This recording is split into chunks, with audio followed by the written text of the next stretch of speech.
Hello friends, तो आप लोग कैसे हैं। स्वागत है आपको मेरा इस जीके का नए वीडियो में। आज का यह वीडियो आपके लिए काफ़ी इम्पोर्टेंट होने वाला है।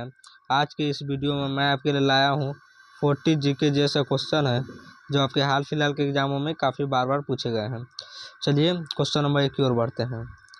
क्वेश्चन नंबर एक में पूछा जा रहा है, गांधी जी ने भारत में पहली बार सत्याग्रह आंदोलन बिहार में कहाँ से प्रारंभ किया। गांधी जी ने भारत में पहली बार सत्याग्रह आंदोलन बिहार में कहाँ से प्रारंभ किया। तो क्वेश्चन नंबर एक का आपका राइट आंसर हो जाएगा सी हो जाएगा। क्वेश्चन नंबर एक का सी आपका करेक्ट आंसर हो जाएगा, चंपारण। एक का सी करेक्ट आंसर हो जाएगा। चलिए क्वेश्चन नंबर 2 की ओर बढ़ेंगे। काफ़ी इंपॉर्टेंट प्रश्न है, इसलिए जो भी छात्र क्लास में जुड़ गए हैं तो कृपया करके आंसर सभी छात्र कमेंट करने की कोशिश कीजिएगा। सी एक का क्या होगा, 2 का क्या होगा। चलिए क्वेश्चन नंबर 2 की ओर बढ़ते हैं। क्वेश्चन नंबर दो में पूछा जा रहा है, 1922 में गया के इंडियन नेशनल कांग्रेस के अधिवेशन के अध्यक्ष कौन थे। 1922 में गया के इंडियन नेशनल कांग्रेस के अधिवेशन के अध्यक्ष कौन थे। तो क्वेश्चन नंबर 2 का आपका राइट आंसर हो जाएगा, ये हो जाएगा चित्तरंजन दास। क्वेश्चन नंबर 2 का ये आपका करेक्ट आंसर हो जाएगा, चित्तरंजन दास। चलिए क्वेश्चन नंबर 3 की ओर बढ़ेंगे। क्वेश्चन नंबर 3 में पूछा जा रहा है, बिहार कांग्रेस सोशलिस्ट पार्टी के गठन कब हुआ। बिहार कांग्रेस सोशलिस्ट पार्टी का गठन हुआ। तो क्वेश्चन नंबर 3 का आपका राइट आंसर हो जाएगा, बी हो जाएगा। क्वेश्चन नंबर 3 का बी आपका करेक्ट आंसर हो जाएगा, 1931 में। ये भी काफ़ी इंपॉर्टेंट प्रश्न है, बार बार पूछा गया, इसको भी ध्यान में रख लीजिएगा। पूछा जाएगा बिहार कांग्रेस सोशलिस्ट पार्टी का गठन हुआ तो 1931 में हुआ था। चलिए क्वेश्चन नंबर 4 की ओर बढ़ेंगे।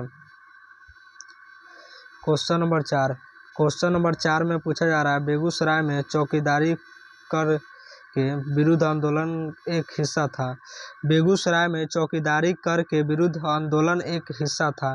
तो क्वेश्चन नंबर 4 का आपका राइट आंसर हो जाएगा, डी हो जाएगा, सविनय अवज्ञा आंदोलन का। क्वेश्चन नंबर 4 का डी आपका करेक्ट आंसर हो जाएगा, सविनय अवज्ञा आंदोलन। चलिए क्वेश्चन नंबर 5 की ओर बढ़ेंगे।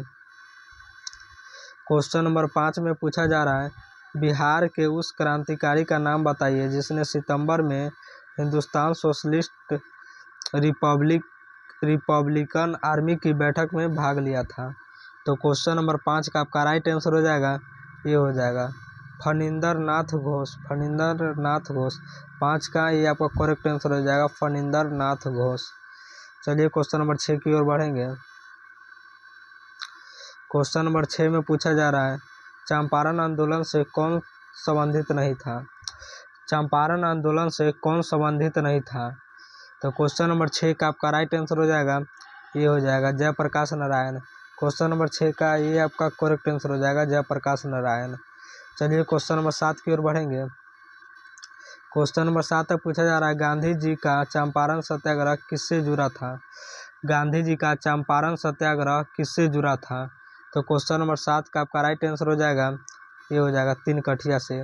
जो पहले नील की खेती होती थी वो तिनकठिया खेती के नाम से प्रसिद्ध हुई थी। तो क्वेश्चन नंबर 7 का ये आपका करेक्ट आंसर हो जाएगा, तिनकठिया। गांधी जी का चंपारण सत्याग्रह किससे जुड़ा था, तो तिनकठिया खेती से जुड़ा था। क्वेश्चन नंबर 7 का ये आपका करेक्ट आंसर हो जाएगा। चलिए क्वेश्चन नंबर 8 की ओर बढ़ेंगे। क्वेश्चन नंबर 8 में पूछा जा रहा है, प्रभावती देवी किस क्षेत्र की स्वतंत्रता संग्राम सेनानी थी। प्रभावती देवी किस क्षेत्र की स्वतंत्रता संग्राम सेनानी थी। तो क्वेश्चन नंबर 8 का आपका राइट आंसर हो जाएगा, डी हो जाएगा, चंपारण। क्वेश्चन नंबर 8 का डी आपका करेक्ट आंसर हो जाएगा, चंपारण। चलिए क्वेश्चन नंबर 9 की ओर बढ़ेंगे। क्वेश्चन नंबर 9 में पूछा जा रहा है, बंगाल के किस नवाब ने मुंगेर को अपनी राजधानी बनाया।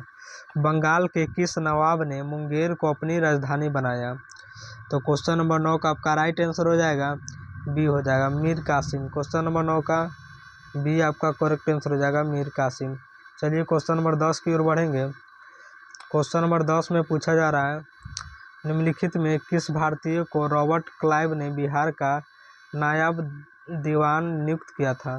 निम्नलिखित में किस भारतीय को रॉबर्ट क्लाइव ने बिहार का नायब दीवान नियुक्त किया था। तो क्वेश्चन नंबर 10 का आपका राइट आंसर हो जाएगा, सी हो जाएगा, सीताब राय। क्वेश्चन नंबर 10 का सी आपका करेक्ट आंसर हो जाएगा, सीताब राय। चलिए क्वेश्चन नंबर 11 की ओर बढ़ेंगे। क्वेश्चन नंबर 11 में पूछा जा रहा है, गोलघर का निर्माण किस गवर्नर जनरल के समय में हुआ? गोलघर का निर्माण किस गवर्नर जनरल के समय में हुआ? तो क्वेश्चन नंबर 11 का आपका राइट आंसर हो जाएगा सी हो जाएगा, लॉर्ड कार्नवालिस। क्वेश्चन नंबर 11 का सी आपका करेक्ट आंसर हो जाएगा, लॉर्ड कार्नवालिस। चलिए क्वेश्चन नंबर 12 की ओर बढ़ेंगे। क्वेश्चन नंबर 12 में पूछा जा रहा है, पटना के 1857 के स्वतंत्रता संग्राम के नेता थे। पटना के जो 1857 के स्वतंत्रता संग्राम के नेता थे। तो क्वेश्चन नंबर 12 का आपका राइट आंसर हो जाएगा, ये हो जाएगा पीर अली खां। क्वेश्चन नंबर 12 का ये करेक्ट आंसर हो जाएगा, पीर अली खां। चलिए क्वेश्चन नंबर 13 की ओर बढ़ेंगे। क्वेश्चन नंबर 13 में पूछा जा रहा है, 1830 के दशक में पटना नगर केंद्र था। 1830 के दशक में पटना नगर केंद्र था। तो क्वेश्चन नंबर 13 का आपका राइट आंसर हो जाएगा, ये हो जाएगा वहाबी आंदोलन का। 1830 के दशक में पटना नगर केंद्र था वहाबी आंदोलन का। क्वेश्चन नंबर 13 का ये आपका करेक्ट आंसर हो जाएगा। चलिए क्वेश्चन नंबर 14 की ओर बढ़ेंगे। क्वेश्चन नंबर 14 में पूछा जा रहा है, 1866 से 86 के नील खेतिहरों के बिहार में हुए विद्रोह के क्षेत्र की पहचान करें। तो क्वेश्चन नंबर 14 का आपका राइट आंसर हो जाएगा, बी हो जाएगा, चंपारण एवं मुजफ्फरपुर। क्वेश्चन नंबर 14 का बी करेक्ट आंसर हो जाएगा। चलिए क्वेश्चन नंबर 15 की ओर बढ़ेंगे। क्वेश्चन नंबर 15 में पूछा जा रहा है, इल्तुतमिश ने बिहार में अपना प्रथम सूबेदार नियुक्त किया था। इल्तुतमिश ने बिहार में अपना प्रथम सूबेदार नियुक्त किया था। क्वेश्चन नंबर 15 का आपका राइट आंसर हो जाएगा, सी हो जाएगा, मलिक जानी। क्वेश्चन नंबर 15 का सी आपका करेक्ट आंसर हो जाएगा, मलिक जानी है। चलिए क्वेश्चन नंबर 16 की ओर बढ़ते हैं। क्वेश्चन नंबर 16 में पूछा जा रहा है, अकबर ने बंगाल तथा बिहार को मुगल साम्राज्य में मिलाया। अकबर ने बंगाल तथा बिहार को मुगल साम्राज्य में मिलाया। तो क्वेश्चन नंबर 16 का आपका राइट आंसर हो जाएगा, सी हो जाएगा, कब? तो 1576 में। क्वेश्चन नंबर 16 का सी आपका करेक्ट आंसर हो जाएगा, 1576 में। चलिए क्वेश्चन नंबर 17 की ओर बढ़ेंगे। क्वेश्चन नंबर 17 में पूछा जा रहा है, अकबर ने बंगाल तथा बिहार को मुगल साम्राज्य में मिलाया। क्वेश्चन नंबर 17 का आपका राइट आंसर हो जाएगा, सी हो जाएगा। क्वेश्चन नंबर 17 का सी आपका करेक्ट आंसर हो जाएगा, 1576 में। चलिए क्वेश्चन नंबर 18 की ओर बढ़ते हैं। क्वेश्चन नंबर 18 में पूछा जा रहा है, किसने प्राचीन पाटलिपुत्र नगरी के स्थान पर पटना शहर बसाया? किसने प्राचीन पाटलिपुत्र नगरी के स्थान पर पटना शहर बसाया? क्वेश्चन नंबर 18 का आपका राइट आंसर हो जाएगा, ये हो जाएगा। क्वेश्चन नंबर 18 का ये आपका करेक्ट आंसर हो जाएगा, शेर शाह ने। चलिए क्वेश्चन नंबर 19 की ओर बढ़ते हैं। क्वेश्चन नंबर 19 में पूछा जा रहा है, मध्यकाल के किस शासक के शासनकाल में बिहार को समूचे उत्तर भारत में राजनीतिक प्रभाव रहा? तो क्वेश्चन नंबर 19 का आपका राइट आंसर हो जाएगा, डी हो जाएगा। क्वेश्चन नंबर 19 का डी आपका करेक्ट आंसर हो जाएगा, शेर शाह सूरी। चलिए क्वेश्चन नंबर 20 की ओर बढ़ेंगे। काफ़ी इंपॉर्टेंट प्रश्न है, इसको भी ध्यान में रख लीजिएगा। क्वेश्चन नंबर 20 से पूछा जा रहा है, मुगलों के पतन के बाद बिहार किसके अधीन हो गया? मुगलों के पतन के बाद बिहार किसके अधीन हो गया? तो क्वेश्चन नंबर 20 का आपका राइट आंसर हो जाएगा, सी हो जाएगा, बंगाल के नवाबों के अधीन हो गया। मुगलों के पतन के बाद बिहार किसके अधीन हो गया? तो बंगाल के नवाबों के अधीन हो गया। तो क्वेश्चन नंबर 20 का सी करेक्ट आंसर हो जाएगा। क्वेश्चन नंबर 20 का आपका क्वेश्चन नंबर 20 का सी करेक्ट आंसर हो जाएगा, बंगाल के नवाबों के अधीन हो गया। चलिए क्वेश्चन नंबर 21 की ओर बढ़ेंगे। क्वेश्चन नंबर 21 में पूछा जा रहा है, सम्राट शाह आलम द्वितीय ने ईस्ट इंडियन कंपनी को बंगाल तथा उड़ीसा की दीवानी प्रदान की। तो क्वेश्चन नंबर 21 का आपका राइट आंसर हो जाएगा, ये हो जाएगा। क्वेश्चन नंबर 21 का एक करेक्ट आंसर हो जाएगा, 12 अगस्त 1765 को। चलिए क्वेश्चन नंबर 22 की ओर बढ़ेंगे। क्वेश्चन नंबर 22 में पूछा जा रहा है, किस मुसलमान शासक के शासनकाल में बिहार की खोई हुई प्रतिष्ठा आंशिक रूप से पुनः स्थापित हुई? तो क्वेश्चन नंबर 22 का आपका राइट आंसर हो जाएगा, डी हो जाएगा, शेर शाह सूरी के शासनकाल में। किस मुसलमान शासक के शासनकाल में बिहार की खोई हुई प्रतिष्ठा आंशिक रूप से पुनः स्थापित हो गई? तो शेर शाह सूरी के शासनकाल में। क्वेश्चन नंबर 22 का डी आपका करेक्ट आंसर हो जाएगा, शेरशाह सूरी के शासनकाल में। चलिए क्वेश्चन नंबर 23 की ओर बढ़ेंगे। क्वेश्चन नंबर 23 में पूछा जा रहा है, विश्व का पहला गणतंत्र वैशाली में किसके द्वारा स्थापित किया गया था? विश्व का पहला गणतंत्र वैशाली के किसके द्वारा स्थापित किया गया? तो क्वेश्चन नंबर 23 का आपका राइट आंसर हो जाएगा बी हो जाएगा, तिलछबी। क्वेश्चन नंबर 23 का बी आपका करेक्ट आंसर हो जाएगा, तिलछबी। चलिए क्वेश्चन नंबर 24 की ओर बढ़ेंगे। क्वेश्चन नंबर 24 में पूछा जा रहा है, बिंबिसार ने निम्नलिखित किस राज्य से वैवाहिक संबंध स्थापित नहीं किया? वैवाहिक संबंध स्थापित नहीं किया। बिंबिसार ने निम्नलिखित में किस राज्य से वैवाहिक संबंध स्थापित नहीं किया? तो क्वेश्चन नंबर 24 का आपका राइट आंसर हो जाएगा बी हो जाएगा, विदेह। क्वेश्चन नंबर 24 का बी आपका करेक्ट आंसर हो जाएगा, विदेह। चलिए क्वेश्चन नंबर 25 की ओर बढ़ेंगे। क्वेश्चन नंबर 25 से पूछा जा रहा है, राजकुमारी चल्हाना कौन थी? राजकुमारी चल्हाना कौन थी? तो क्वेश्चन नंबर 25 का आपका राइट आंसर हो जाएगा, ये हो जाएगा वज्जी तिलछबी राजकुमारी। क्वेश्चन नंबर 25 का ये आपका करेक्ट आंसर हो जाएगा, वज्जी तिलछबी राजकुमारी। चलिए क्वेश्चन नंबर 26 की ओर बढ़ेंगे। क्वेश्चन नंबर 26 से पूछा जा रहा है, निम्नलिखित किस राजा ने वैवाहिक नीति अपनाकर अपने राज्य की स्थिति मजबूत की? निम्नलिखित में किस राजा ने वैवाहिक नीति अपनाकर अपने राज्य की स्थिति मजबूत की? तो क्वेश्चन नंबर 26 का आपका राइट आंसर हो जाएगा, बी हो जाएगा, बिंबिसार। क्वेश्चन नंबर 26 का बी आपका एकदम करेक्ट आंसर हो जाएगा, बिंबिसार। चलिए क्वेश्चन नंबर 27 की ओर बढ़ेंगे। क्वेश्चन नंबर 27 से पूछा जा रहा है, अजात शत्रु ने अवंती के हमले से बचने के लिए किलाबंदी की थी, उसने वह किला कहाँ बनवाया था? अजात शत्रु ने अवंती के हमले से बचने के लिए किलाबंदी की थी, उसने वह किला कहाँ बनवाया था? तो क्वेश्चन नंबर 27 का आपका राइट आंसर हो जाएगा, बी हो जाएगा, राजगृह में। क्वेश्चन नंबर 27 का बी आपका करेक्ट आंसर हो जाएगा, राजगृह में। चलिए क्वेश्चन नंबर 28 की ओर बढ़ते हैं।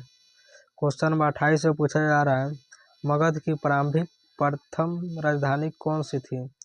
मगध की प्रारंभिक प्रथम राजधानी कौन सी थी? काफ़ी इंपॉर्टेंट प्रश्न है भी। मगध की प्रारंभिक प्रथम राजधानी कौन सी थी? तो क्वेश्चन नंबर 28 का आपका राइट आंसर हो जाएगा, सी हो जाएगा, गिरिवर्ज। क्वेश्चन नंबर 28 का सी आपका एकदम करेक्ट आंसर हो जाएगा, गिरिवर्ज। चलिए क्वेश्चन नंबर 29 की ओर बढ़ेंगे। क्वेश्चन नंबर 29 से पूछा जा रहा है, किस शासक द्वारा सर्वप्रथम पाटलिपुत्र का राजधानी के रूप में चयन किया गया? क्वेश्चन नंबर 29 का आपका राइट आंसर हो जाएगा, सी हो जाएगा। क्वेश्चन नंबर 29 का सी आपका करेक्ट आंसर हो जाएगा, उदयन द्वारा।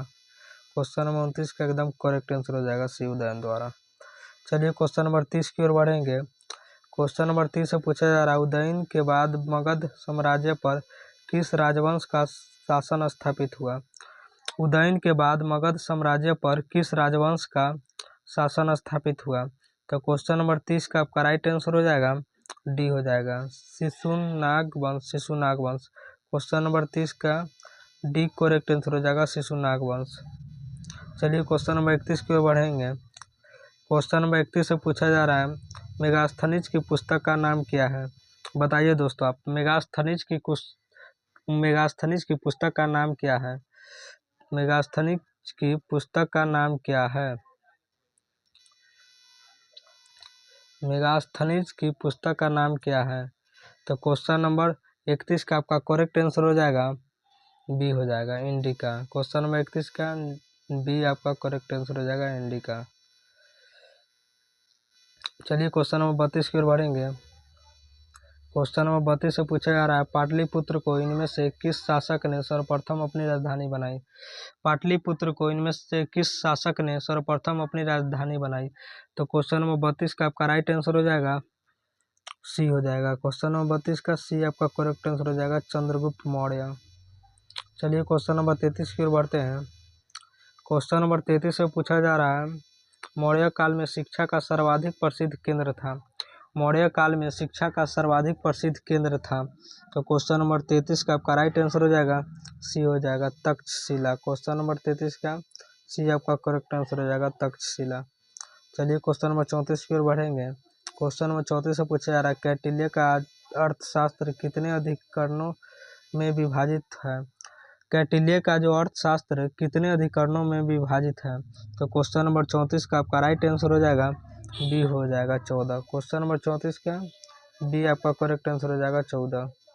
चलिए क्वेश्चन नंबर 35 की ओर बढ़ते हैं। क्वेश्चन नंबर 35 से पूछा जा रहा है निम्नलिखित में से चंद्रगुप्त मौर्य का विशिष्ट रूप से वर्णन हुआ है वह है। तो क्वेश्चन नंबर 35 का आपका राइट आंसर हो जाएगा डी हो जाएगा चंद्रगुप्त। क्वेश्चन नंबर 35 का डी करेक्ट आंसर हो जाएगा चंद्रगुप्त। चलिए क्वेश्चन नंबर 36 की ओर बढ़ते हैं। क्वेश्चन नंबर 36 से पूछा जा रहा है जिसके ग्रंथ में चंद्रगुप्त मौर्य का विशिष्ट रूप से वर्णन हुआ है वह है। तो क्वेश्चन नंबर 36 का आपका राइट आंसर हो जाएगा सी हो जाएगा। क्वेश्चन नंबर 36 का सी आपका राइट आंसर हो जाएगा विशाखदत्त। चलिए क्वेश्चन नंबर 37 की ओर बढ़ेंगे। क्वेश्चन नंबर 37 से पूछा जा रहा है मगध में मौर्य वंश के शासन की स्थापना किसने की थी? मगध में मौर्य वंश शासन की स्थापना किसने की थी? तो क्वेश्चन नंबर 37 का आपका राइट आंसर हो जाएगा सी हो जाएगा चंद्रगुप्त मौर्य ने। क्वेश्चन नंबर 37 का सी करेक्ट आंसर हो जाएगा चंद्रगुप्त मौर्य। चलिए क्वेश्चन नंबर 38 की ओर बढ़ेंगे।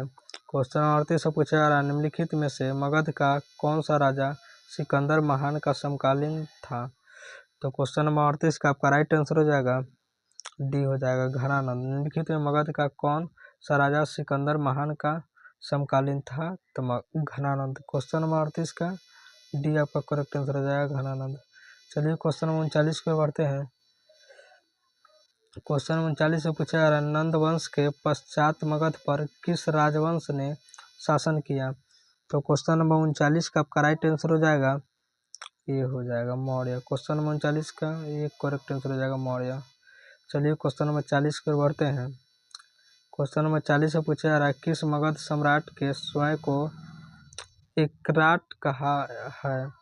किस मगध सम्राट ने स्वयं को एकराट कहा है? तो क्वेश्चन नंबर 40 का आपका राइट आंसर हो जाएगा डी हो जाएगा महापद्मनंद ने।